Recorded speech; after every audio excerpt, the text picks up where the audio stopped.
two good reasons in my view as to why the repossession of property and sale is a good thing. Many people are obviously against it, but there are a number of good reasons why in a functioning market you need repossession of property and the resale. That's not a popular view, but if you think about it, there are two principal reasons that I would give. First reason has to do with finance.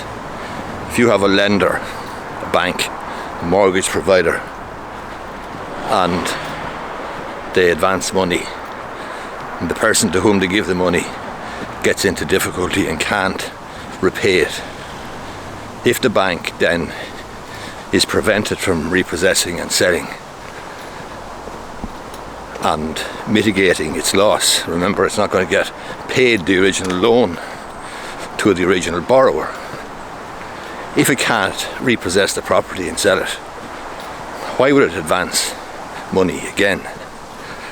So the provision of mortgage finance, the provision of loans for young people and middle-aged people and old people buying properties, that market, the liquidity that's necessary to provide the finance, will dry up and become non-existent if a bank in the first instance lends money and can't get it back and can't sell the property, can't repossess it and sell it to reduce its loss. And that's the first thing. So in a functioning market you need banks to be able to lend money, and obviously people who are borrowing to buy properties and so on need a functioning credit system, need a functioning mortgage market.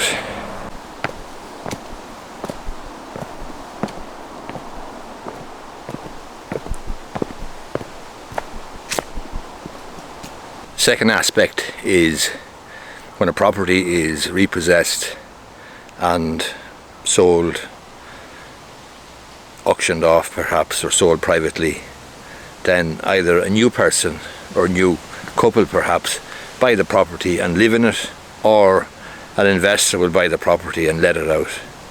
But the point is that that property will be put back into the market, into the supply of property available for sale or for rent. And so the second big thing is the supply of housing units. Obviously, if properties are not being repaid, the loans are not being repaid, and nothing is happening, and the guy who originally borrowed the money is just collecting rent perhaps, then there's no great benefit to anybody except the guy, the moral hazard involved in the guy who's collecting rent and hasn't repaid the loan.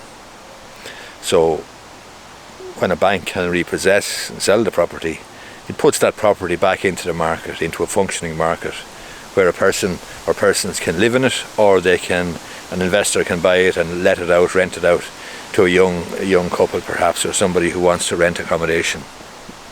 So they are the two main reasons why, in my view, repossessions of property are necessary in a functioning property market. One, the finance aspect of it, and two, the provision and supply of housing or accommodation units. Both very important. Now, that's not to say that I don't seriously sympathise with anybody who gets into difficulties and who runs the risk of losing their property. And family homes obviously in Ireland have a special protection, and it is very difficult to repossess a family home, and so it should be. But investment properties, or second homes or third homes in some situations, owned by investors, if the loans are non-performing, it's necessary to, in a functioning market, that property would be repossessed and put back into use, and the bank gets some value or some return on its original loan, which is not going to get back, but maybe it'll get back 10 or 20 or 30 or 50% or whatever it is. As I say, I know this is not a popular view, But if you actually think about it carefully and think about it logically, the opposite situation, the corollary, would be for a person to borrow money, not pay it back, and for there to be no consequences. The bank then, where's the bank going to get the money to lend it to new people who will pay back loans but can't get finance, can't get their hands on credit, can't get mortgages, because the bank's balance sheets are in bits, because they've advanced loans and they are simply unable to take action, they're unable to get repaid, and consequently the whole system grinds to a halt. As I say, I know it's an unpopular view, but if you think about it carefully and logically, it's necessary in a functioning property market that properties are repossessed and sold and put back into the system and put to good use for the benefit of all of society, not just a small number of people. Hope you find this video useful. If you do, you might find this one up here useful as well. Thanks a lot.